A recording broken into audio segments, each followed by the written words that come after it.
Hello বন্ধুরা, আজ আমি আজকে নতুন রেসিপি আপনাদের সাথে নিয়ে এসেছি। আমি এখানে আজকে বানাবো চাল কুমড়োর পাতা দিয়ে শুটকি মাছের বড়া। তো এখানে আমি প্রথমেই সর্ষের তেল নিয়ে নিলাম একটা কড়াই। এখানে লোটে আর চিংড়ি শুটকি আমি ব্যবহার করছি। এখানে আমি দিয়ে দিচ্ছি কিছুটা পরিমাণ লবণ।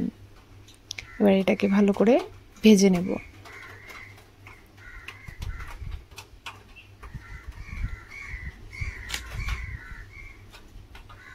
ভেজে নিয়ে আমি এটা তুলে দিলাম। সেই তেলেই আমি দিয়ে দিচ্ছি টমেটো আর পেঁয়াজ কুচি। এটাকেও ভালো করে ভেজে ভেজে কষাতে হবে। আর এই যে এখানে শুটকিটা আমি মিক্সিতে দিয়ে দিচ্ছি, তার সাথে দিয়ে দিচ্ছি কিছুটা রসুন থেতো করা আর কাঁচা লঙ্কা। এটাকে আমি ভালো করে গ্রাইন্ড করে নেব। পেস্ট করার পরে এখানে আমি লবণ দিয়ে দিচ্ছি টমেটো আর পেঁয়াজে। লবণ দেওয়ার পরে আমি ওই শুটকিটা এখানেই দিয়ে দিব, ভালো করে এটাকে কষানোর জন্য।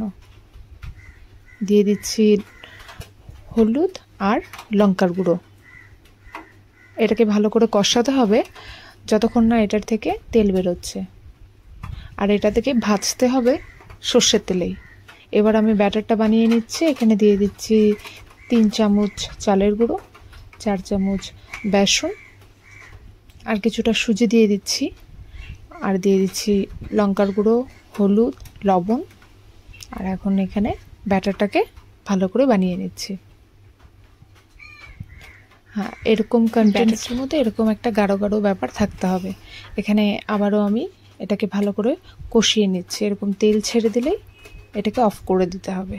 এরপরে আমি নিয়ে নিচ্ছি চাল কুমড়ো পাতা, যেটাকে ভালো করে ধুয়ে নিয়েছিলাম। আর এখানে দিয়ে দিচ্ছি কিছুটা লবণ দিয়ে ওটাকে ভালো করে মিশিয়ে নিয়েছি। এবার চাল কুমড়ো পাতাগুলো সফট হয়ে যাবে। তারপরে আমি চাল কুমড়ো পাতার মধ্যে দিয়ে দিচ্ছি সেই যে বানালাম শুটকি, ওটা পুর ভরে দিচ্ছি। এভাবে এটাকে ভালো করে বন্ধ করে দিতে হবে মুখটা, যাতে বেরিয়ে না যায়। তো আমি একটা একটা করে এখানে পুরগুলো ভালো করে ভরে দিচ্ছি।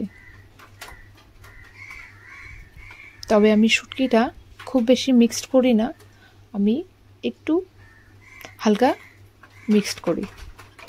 এবার আমি ব্যাটারে ভরিয়ে নিচ্ছি ভালো করে। ভরিয়ে নিয়ে আমি গরম তেলে বড়াগুলো ছেড়ে দিচ্ছি।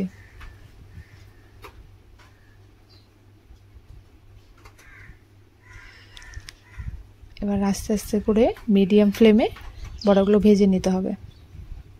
আর আমাদের রেডি হয়ে গেছে